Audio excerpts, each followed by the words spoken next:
Sabi ko nun, hindi na ako gagastos sa bike ko kasi kontento naman ako. Okay naman na yung setup niya. Wala naman ng kulang. Kaso lang, in the end, hindi rin ako nakapagpigil. Sa video na to, kakabit natin to. Ito yung Dartmoor Rockbird ko na full suspension, enduro bike. Yan yung pinalalaro ko kapag sasali kami sa mga trail events dito sa atin. Ito yung pinalit ko dun sa Blackbird ko dati na full 29er. Ito is MX na siya. It means mixed wheel size. 27.5 dito sa likod, tapos 29er dito sa harap. Sarap naman yung gamitin. Sabi. Na-enjoy ko naman siyang gamitin. So, ito rin yung dala ko nung nagpunta ako Singapore. Ito rin yung dinala ko na bike. Kaya lang, ang problema ko dito sa bike na to, napapansin ng makakakita, bakit ka naka-external na dropper post? Ito. External siya. May kable sa labas. Pero yung frame na to, pwede mo naman siya lagyan ng internally routed na dropper post. Ipapasok sa frame para mas malinis tingnan nga naman. Wala nang ganito. Kable na yan. Ang problema, may mga dropper post ako na pwede ko sanang gamitin dito. Kaso mo, puro 31.6. Yung frame ng Dartmoor, 30.9. Ewan ko ba? Bakit ba 30.9 pa si Dartmoor? Pero anyways, ito lang yung 30.9 ko na dropper. Itong extra form na external, gumagana naman siya. Okay naman. Nasa-serve naman niya yung purpose niya. Kaya lang, nababagalan ako. Minsan, hindi pa siya sumasagad. Kailangan ko pang batakin. Pero yun nga, mabagal siya. Umangat. Ito lang yung dropper post ko kasi na 30.9. Kaya pinag-check ako na din. Kasi ayaw kong gumastos. Ayaw ko nang gumastos sa bike. Pero di rin ako nakapagpigil dahil may binili ako. Check natin to. So, etong item na to, sinuggest ko lang to sa customer namin. Kasi siya, gusto niyang mag-dropper, pero budget lang sana. Siyempre, ano pa ba ang budget dropper na pwede nating i-recommend? So, sa experience namin, EXA talaga. EXA form na dropper pang budget. Kasi sa price nun, wala siyang kalaban sa price nun. Sa mas mababa pang price nun, medyo alanganin na yung dropper. Ang hirap i-recommend. Hindi ganun kaganda yung build, ganun. Performance, hindi rin. Yung mga kasunod na price, kung hindi napasok sa budget mo, mataas na talaga. Yung mga dropper na mas sikat, mas kilala, yung hindi mga budget. Pero yung EXA na dropper, yun talaga. Kung budget sa budget ang pag-uusapan. So, wala naman kaming stock. Pina-order ko na lang sa kanya. In-order niya. Dinala dito sa shop. Nakita namin. Ang ganda na pala dahil may update na. So, modern na rin ako. Hindi ko na napigilan na umorder din para sa sarili ko. Ito yung i-unbox natin ngayon. So, dumating siya. Balot na balot naman ng bubble wrap. Tapos, may box pa. Dito lang pala sa ibabaw siya binubuksan. Ito, nagamitan ko pa ito ng voucher. Kaya mas nagmura pa siya. Yung dati kong gamit is 150 travel. Ito, 170 travel. Nag-aalangan ako mag 170 travel kasi baka ako mabagal yung pag-angat niya. Pero, nakita namin dun, sa customer namin, ang bilis umangat kaya napabili na rin ako. Tsaka, isa pa napansin namin is etong remote niya. Updated na yung remote niya. So, pwede na siyang i-matchmaker, natatanggal doon sa part na yon. Tapos yung mismong lever. No, may texture na siya dati. Kinakayas pa namin yan para lang may texture yung lever, hindi madulas. Yung kasi yung issue ng stock na remote ng EXA. Ito meron na. Tapos, matchmaker style, natatanggal na tong clamp dun sa mismong lever. So, pwede na. So, kung na, SRAM na preno, gano'n. Tapos, may kasamang kable, remote, saka yung hardware niya. Tapos, yung pinakang dropper, ito. Buksan natin. Dropper, manual. May manual na kasama. Yung maganda dito. May nag-comment doon sa video, nagtatanong ng weight nito. Timbangin natin. 640 grams. Dropper post. Hindi naman na siya ganun kabigat. Kumpara natin sa normal na seat post. Para lang may reference kayo. Ito, alloy seat post. Weight niya, 380. O, di ba? May extra part, may mechanism para tumaas, bumaba. Simpleng alloy seat post lang. So, yung bigat, hindi nagkakalayo. Etong dati ko, 150 in travel. Eto, ipapalit ko ay 170. So, sana sakto lang. Mukhang sakto naman. Slam na siya, palagay ko. Kasi itong gamit ko ngayon, may space pa siya. Ito, kumain pa to ng space yung collar na ito kasi externally routed siya. So, ayan, may space pa dyan. Pwede ko pang i-slam. Pag ito na yung ginamit ko, yan, halos i-slam na siya. Sasagad na siya dito. So, ayos, mukhang pasok rin naman dito.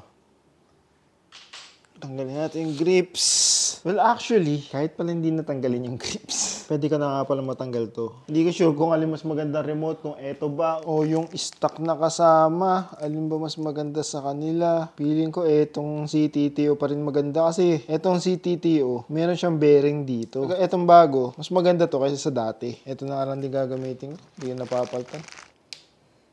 Dito lang ina-access yung dulo ng cable niya. Tapos babatakin lang yung part na yan para mag-actuate yung mismong dropper. Gagawin ko, papakawalan ko yung dulo dito para mahugot ko na yung cable dun sa remote.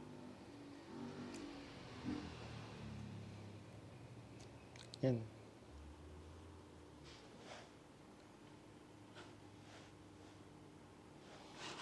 Papalitan ko tong cable kasi yung cable ko na gamit ngayon dito, shifter cable to. Yung kasamang cable sa mga dropper post, mas mapayat yun. Kaya mas okay yung gamitin compared sa shifter cable. Pero okay lang din naman gumamit ng shifter cable. Basa yung kable ko Napasukan na ng tubig. Parang mas maganda kung magpalit na ako ng housing pati. Ayoko pa naman sana magpalit ng housing. Pwede na natin tanggalin yung dropper post. Grabe lupa, no? May gagawin pa pala ako dito. Papalit din ako ng seat clamp. Dahil may bago akong seat clamp. Pero linisin muna natin yan. Bago ko sa inyo ipakita yung bago kong seat clamp. Di ba galing ako ng Singapore? Kaya ako nakapunta ng Singapore dahil kay Berm Cycle. So sila yung nagdala sa akin doon. Ngayon, may pinauwi sila sa akin. Nandito sa box na to. Yun, no? Ito yung isa sa kanilang mga products na titanium seat clamp. Napakaganda na ito. Yung pagkaka-machine, angas. Material nito, titanium. Tapos may text logo ni Berm dyan. Logo, text. Yun, no? Seat clamp. Kapalit natin sa seat clamp ko. Ewan ko lang kung bagay dito sa bike. Niisip ko kung sa gravel bike ko to ilalagay o dito. Isa lang kasi to. So, dito na lang siguro. Since nagkalikot ako ng seat post. Kasya naman siya. Sentro naman. Eto. Pasok ko na lang dito sa frame ko. May vlog ako na ginawa sa showroom ng Berm para mas makita nyo pa iba pa mga products ni Berm Cycle. Pwede nyo i-click dyan sa taas. Or panoodin nyo pagkatapos nyo panoodin itong video na to. And kung meron sa inyo interesado sa mga Berm products, pwede kami magpasok dito kung interesado kayo. Sabihan nyo lang ako. Matindi yung pagkakabend dito sa ano. Ito yung mahirap na way na pagkakabit ng dropper na to. Pero ito yung proper. Mas mahirap nga lang. Kasi, paano kung hindi sakto yung pagkakaputol mo, di ba? Yun yung issue. Pwedeng kaharapin.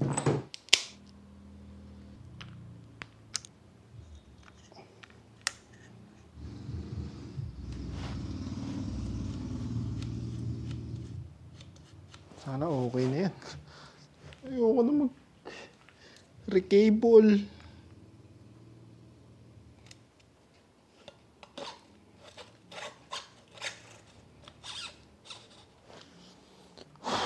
Masyado mahaba.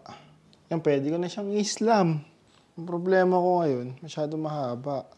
Putulin ko pa. Maarte kasi ako eh.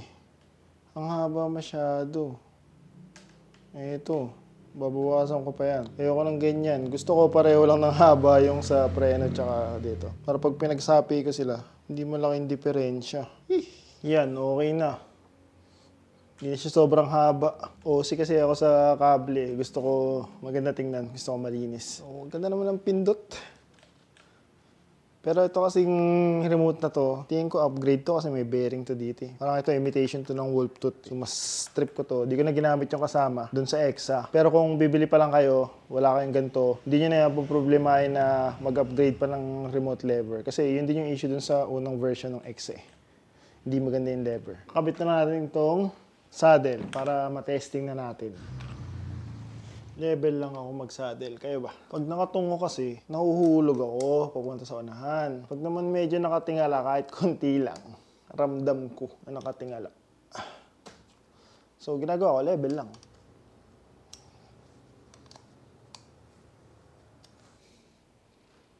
Moment of truth. Makunat pa. Pero mabilis. Oh, yes. Pwede. Oh, bilis. Instant. Umangat. So, getting used to lang siguro sa 170 na travel. Kasi 150 lang yung binababa ko before eh. medyo mas mahaba yung travel na kailangan mo ibaba. Pero, boom! Slam na. Although may color pang konti, pero sagad na yan, 170. Tapos, ang bilis niya umangat. Di ba? Pwede na.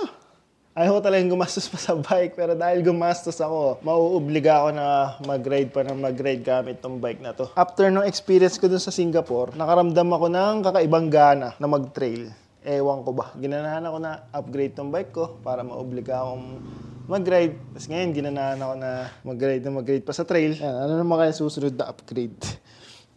Links ko saan ko nabili to, like kayo sa comment section. Kasi baka pag iba yung link na binila nyo, hindi yung may updated na remote yung makukuha nyo. Tsaka kung hindi nyo ng 170, doon ko nakita tong 170. Kasi before, ang available lang na travel para sa mga extra na dropper is 100, 125, 150. Yun lang tatlo. Pero ngayon, may 170 na. Ewan ko lang kung may 100. Meron nga pa 100. Basta yun lang. Hanggang 150 lang dati. Ngayon may 170 na. Ito gamit ko. Dito sa Rockbird, size medium. So para sa akin, height ko 5'8 lang. Pero tama na yan. Yung taas na yan.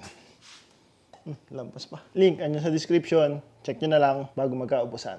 That's it for this video. Ride safe mga kapadyak. Meron nga pala tayong giveaway ng berm na stem cap. Nasa Instagram natin. Check nyo na lang din. Yo!